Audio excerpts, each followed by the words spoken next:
Detective Alex Warren was the kind of man reporters called a legend. His name echoed in precinct halls and courtroom testimonies. With a sharp eye, a calm voice, and a mind like a steel trap, he had a 100% clearance rate on homicides for the past 7 years. If someone committed a murder in the city of Ashfield, Alex Warren would find them. Always, except one. Her name was Claire, 10 years ago. Claire Warren had walked out of their home on a rainy Wednesday evening, saying she needed air after an argument. She never came back. The next day her car was found by the lake. Her purse was in the trunk. There were signs of a struggle nearby, but no body, no blood, no note, nothing. Alex never stopped looking. Every detective in the department had offered to help.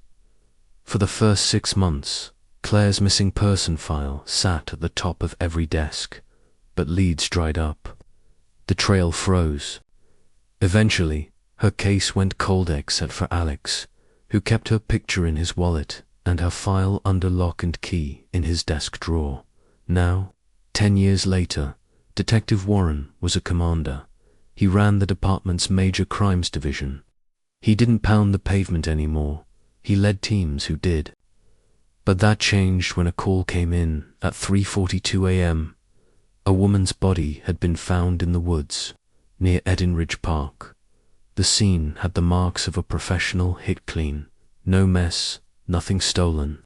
The victim had no ID.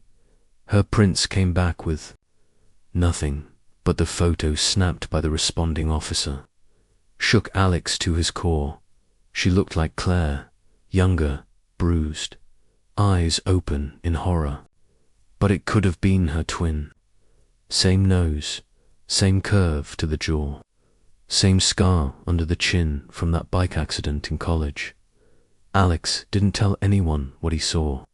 He just whispered, "Reopen case 1087, Claire Warren," and then, against protocol, he drove to the scene himself. The woods were silent when he arrived.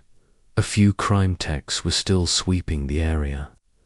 The body had already been taken to the coroner's office. All that remained were markers and tape. Alex stepped over the yellow line. He crouched where the body had been found, trying to reconstruct what happened. No drag marks, no signs of wildlife disturbance. Someone had placed her here deliberately. The killer wanted her found. One of the officers approached. "Sir, we already cleared the perimeter. You want us to keep canvassing?" Alex nodded, still staring at the ground. "Yes, knock on doors. Check traffic cams. Look for anyone out of place." He paused, then added, "And have someone pull the cold case files from 2015, all of them, looking for something specific." He didn't answer.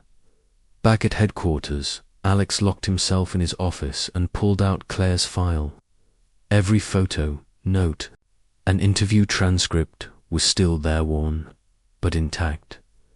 Then he placed the new crime scene photo beside it. The resemblance wasn't a coincidence. His hands trembled for the first time in years. Someone wanted him to see this. He just didn't. No, why, not yet. The city was just starting to wake up when Alex walked into the morgue. The smell of antiseptic and cold steel filled the air, but he didn't flinch. He'd seen thousands of bodies over the years. Each one had told him something, but this one whispered like a ghost. Dr. Marla Reyes, the coroner, stood beside the body. She glanced up when she saw him. "I thought you didn't do morgues anymore, Commander." "I make exceptions," Alex said, his voice low. Marla pulled the sheet back. The woman's skin was pale, her eyes closed now. A single gunshot wound. To the chest-clean close range. There were bruises along her arms and rope marks on her wrists. Signs of restraint, not struggle. Alex stepped closer. He didn't breathe. Claire, no. But the resemblance was unsettling. It wasn't just her. Face it was her bone structure, her build, even the curve of her fingers. You see it too, Marla said gently. Alex nodded. Do we have a name? No ID. No matches in any local or federal databases. No prints. No hits on dental. It's like she never existed. Alex turned away and ran a hand over his face. Anything else? Marla hesitated. Actually, yes. Her blood work showed something strange. Traces of an old antidepressant one that hasn't been on the market in over a decade. Paxirex. Do you remember it? He stiffened. Claire used to take that. Where would someone even get that now? He asked. Marla shrugged. Black market. Or if she had an old stash, she could have been taking it this whole time. Alex left the morgue in a daze. He couldn't escape the thought churning in his head. Was Claire alive all these years? And was this woman trying to lead him back to her? At his office, he found a plain envelope on his desk. No stamp, no return address, just his name in sharp block letters. Inside was a single photograph. It was a picture of Claire, dated 2 years after her disappearance. She was walking through a street market somewhere warm, judging by the clothes. Her hair was shorter, dyed dark, but unmistakably she was smiling. Alex's heart stopped. He flipped the photo over. On the back, written in ink, "Still think." She just vanished. He read the note 5 times, then picked up his phone.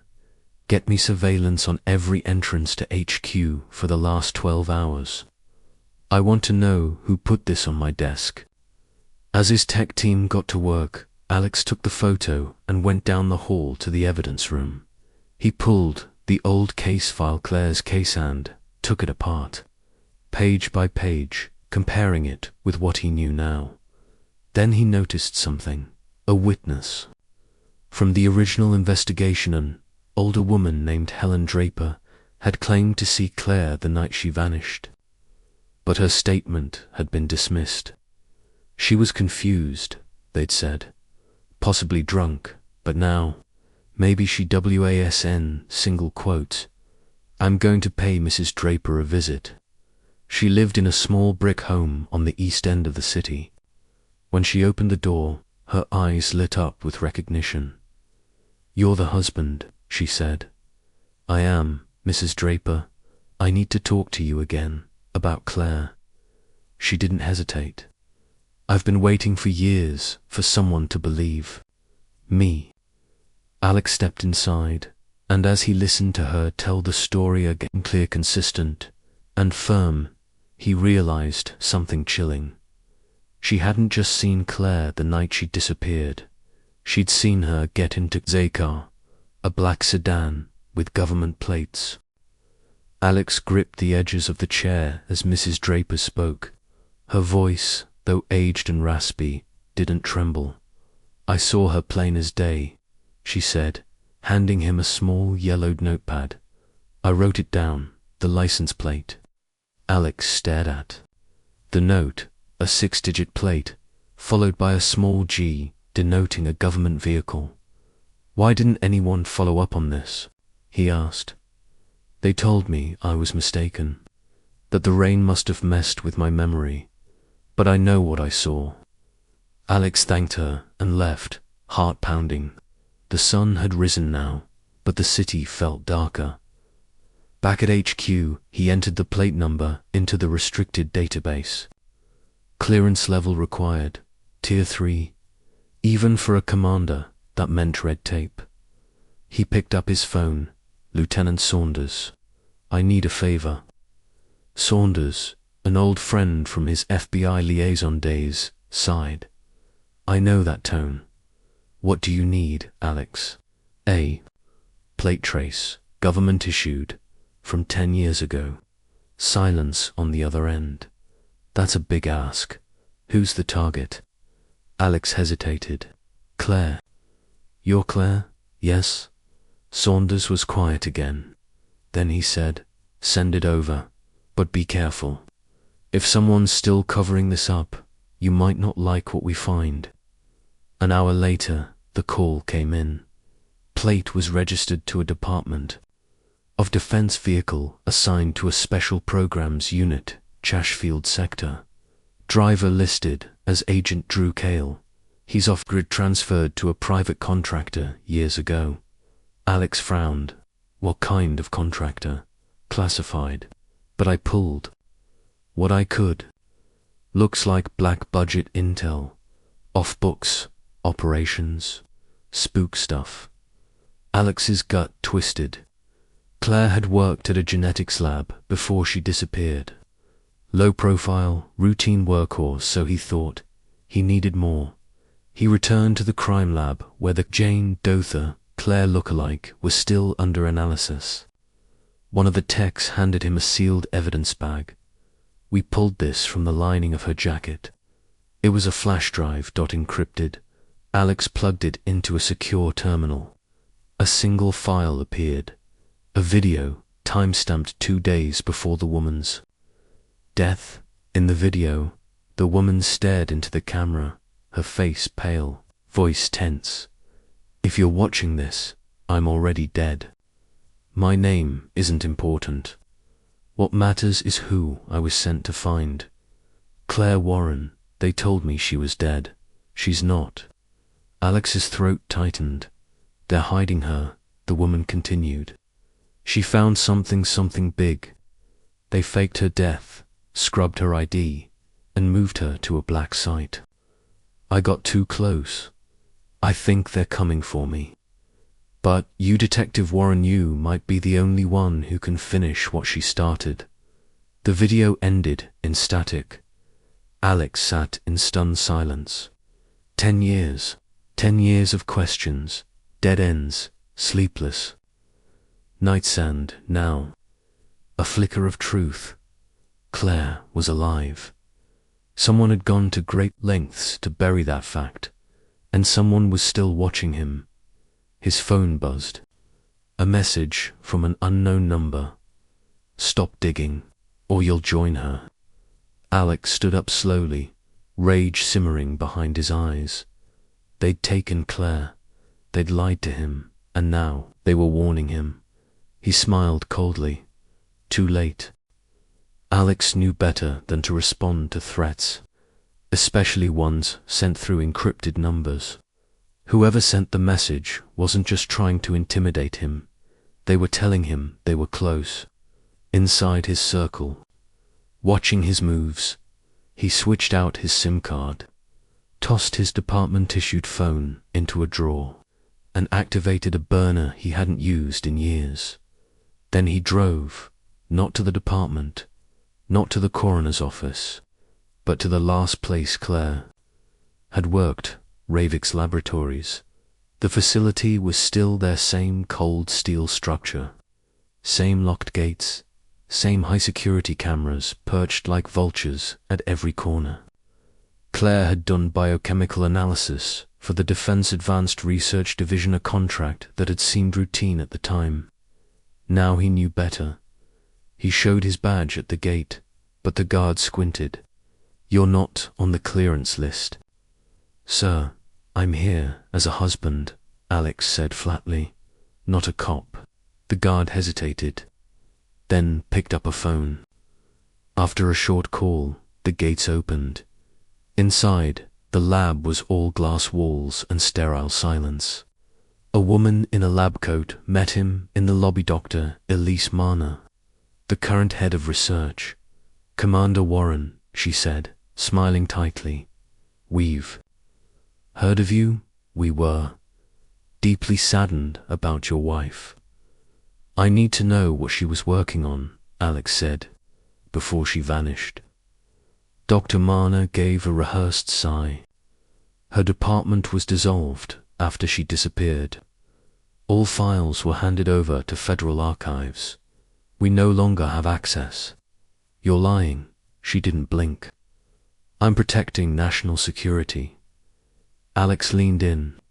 Let me tell you what I think. Claire found something someone didn't want public, so they made her disappear. Now someone's planting bodies and sending messages to keep me off the trail. But it's too late. I've seen the video. I know someone is still trying to protect the truth. That got her attention. Her fingers twitched. Leave, she whispered. They're listening, always listening. If you care about Horelli, walk away. Alex's voice dropped. Then tell me this. Is she alive? Dr. Marna looked over her shoulder, then back at him. She was, she said. 2 years ago. That night, Alex drove to a hidden server farm owned by an old hacker contact, Jules. The flash drive from the dead woman had more than just the video buried deep. Inside was a folder labeled Project Mothlight. Jules stared at the code. This is military-level encryption. But if I break it, you owe me dinner. Make it 2, Alex said. Hours passed. Finally, Jules cracked the wall. Files flooded the screen logs, schedules, transfer orders. 1. Entry made Alex freeze. Subject CW status, relocated. Facility 17B, clearance level. Omega, Jules leaned in. C.W, Claire Warren. Alex nodded slowly. Facility 17B was located in a desert region outside the Steta. Facility that didn't exist on any official map. It was a ghost site. No power grid, no name, just coordinates. This is where they took her, Alex whispered. Jules clicked open a final filer photo taken from a drone feed. It showed a compound surrounded by electrified fences, guards, surveillance towers, and at the center, a courtyard. In the photo, a woman stood by a garden patch. Her back was to the camera, but Alex knew that silhouette. He pressed his fingers to the screen. Claire. It was past midnight when Alex parked his car on the edge of the Mojave Desert, miles from anything marked on a map. The stars above were brilliant, silent witnesses to what he was about to do.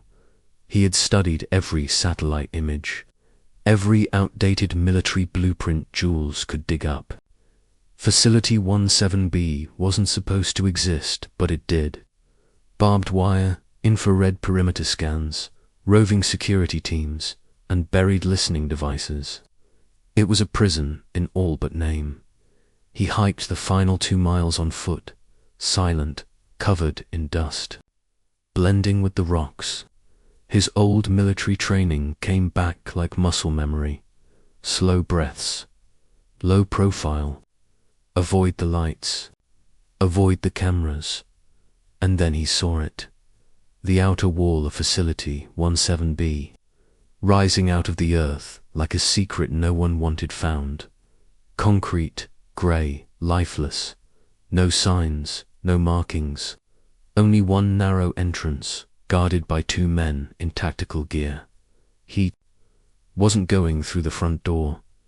He waited at 2 a.m. One of the outer gates opened briefly to let a supply truck in. That was his window, using the terrain and a stolen maintenance badge he'd crafted based on old clearance protocols. Alex slipped beneath the truck's undercarriage and held on tight as the truck rumbled past the checkpoint. His heart pounded in his ears. One mistake and he'd vanish, just like Claire. Once inside, he dropped from the undercarriage and rolled under a stack of cargo crates. Through gaps, he saw armed guards patrolling. No sign of Claire, no windows, just long, narrow halls and flickering overhead lights. He waited for a lull, then moved. Using the map he'd memorized, he crept down corridor after corridor until he reached Sector 4, Biostudies. A locked door greeted him. He picked The magnetic lock with a small device Jules had built for him, and slipped inside. What he found chilled him. Rows of labeled folders, patient files, medical charts, photos, experiments. All labeled Project Mothlight. He scanned the shelves until his fingers landed on one file. C. Warren status, experimental subject, no, 037. He opened it and froze. Claire's photo, medical. Notes, psychological reports, dosage tracking, memory disruption trials. She hadn't just been hidden away. They had tested on her. A sudden voice behind him cut through the silence. You should not be here. Alex spun around, gun raised.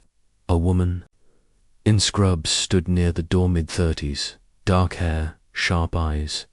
She raised her hand slowly. You're Claire's husband. Alex didn't speak. She talks about you. Sometimes his voice cracked. She's alive. The woman nodded, but not how you remember. They've kept her sedated, medicated, altered. She forgets, and remembers, in cycles. Take me to her, Alex said. The woman hesitated. If they find you, they'll kill you both. I've waited 10 years, he said. I'm not leaving without her. She stared at him for a long moment, then slowly opened the hallway door. Follow me, we don't have much time. They navigated silent halls, avoiding patrols, ducking, security cams. Finally, she led him through a narrow passage and opened a door to a small greenhouse. And there she was, sitting on a bench, under a flickering light, her hands resting on a small potted plant. She looked up at the sound of the door. Claire, her face was thinner, her eyes dulled. But it was her. Alex stepped into the light, voice trembling. Claire, she stared at him, blinked, and then slowly, painfully, her lips parted. Alex. He fell to his knees. She remembered. Alex. Her voice was raw, fragile like someone who hadn't spoken in years. She stood slowly, the small flower pot still in her hand. Her eyes locked on his, trembling between recognition and disbelief. Alex reached for her gently. It's me. I'm here. Claire blinked again, as if trying to pull him into focus. Her fingers hovered just inches from his face, brushing the edge of his jaw, the way she used to do when she was thinking. Are you real? She whispered. He nodded, swallowing the lump in his throat. I found you, Claire. After all this time. Behind them, the doctor, Dr. Vega. She said her name was watched, the reunion, her expression guarded. Her mind isn't whole, she warned. They gave her injections to suppress long-term memory. It comes and goes. Claire turned to her. You said he was a dream. Vega hesitated. I lied, to keep you from breaking. Alex wrapped his arms around her, but Claire tensed. They told me you were dead, that I had imagined you. His heart cracked at that. We don't have long, Vega said. The guard rotation changes in 6 minutes. That's your only window out. Alex looked at Claire. Can you walk? She nodded slowly, eyes still glassy but determined. If you're real, I'll go anywhere. They moved quickly, retracing steps, ducking into side corridors as began to hum. Claire gripped his hand tightly, her breathing shallow. Halfway to the exit, Vega stopped suddenly. This door leads to the outer loading bay, she said. There's a maintenance cart you can use. It has clearance if no one checks too closely.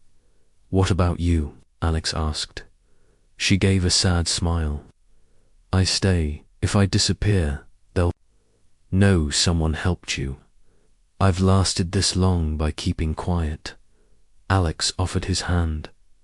Thank you, She took it briefly. Get her somewhere safe, and whatever you do, don't trust anyone. They slipped through the side gate in the cart Vega mentioned.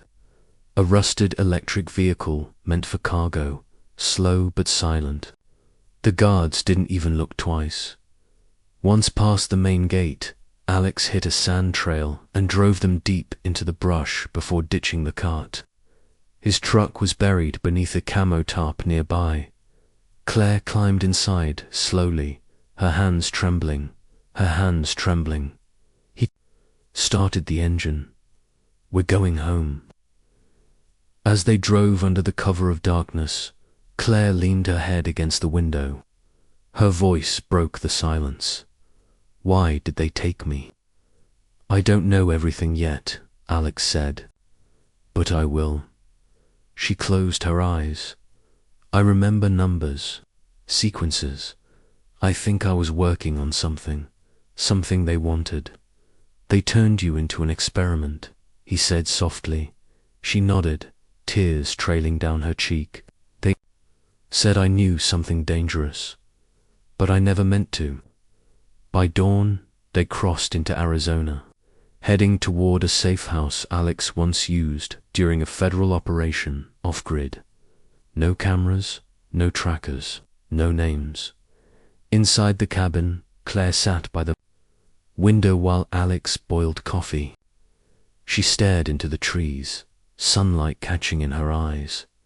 You never stopped looking, did you? She asked. Not for a second. She smiled, faint but real. But as he handed her the cup, her body jolted. She dropped the mug, clutched her stomach, and whispered, "They put something in me." Alex froze. She collapsed in his arms, seizing, eyes wide with fear.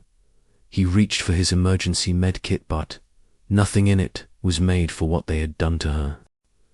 Claire's body shook violently in his arms. Her lips turned blue. Alex laid her down on the floor of the safe house, heart racing, mind scrambling for a solution. "Stay with me," he whispered, pressing her forehead. "Claire, stay." Her eyes fluttered. "Alex, I don't want to forget again." "You won't, I swear." He grabbed a stim injector from the med kit, used in high-risk ops to restart pulse or consciousness in field agents. Not meant for civilians. Definitely not for someone who had been experimented on. But he had no choice. He jabbed the stim into her shoulder. She gasped, coughed, and then her breathing steadied. Alex held her tightly as she shivered, whispering calming words.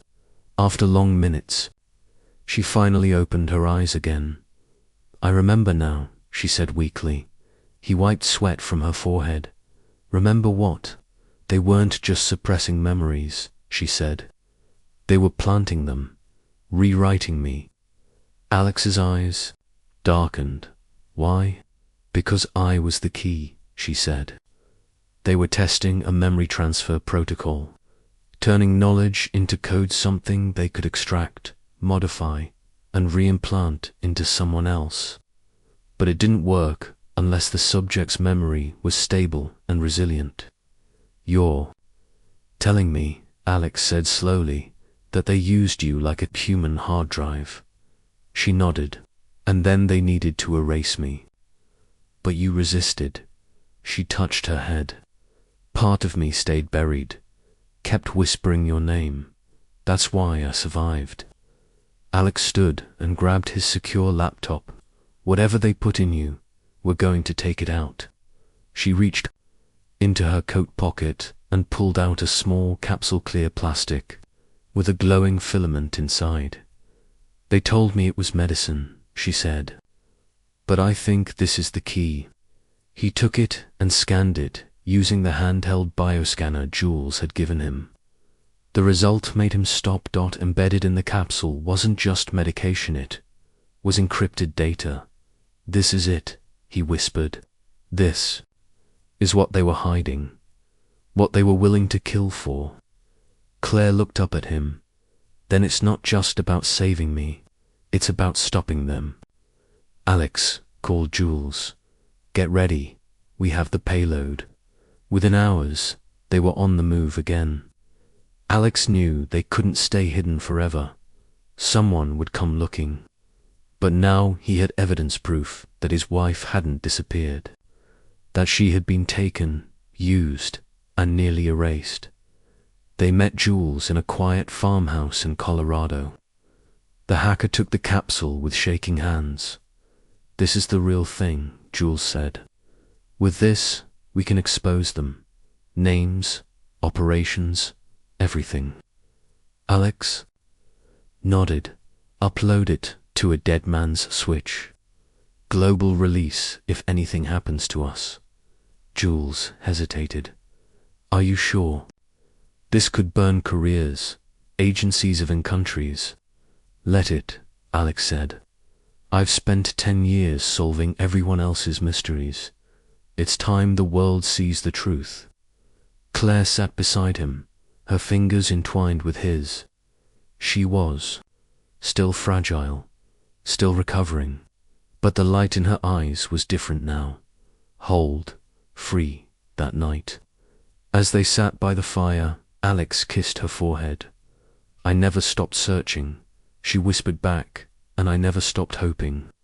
Some cases never close, but this one finally had an ending."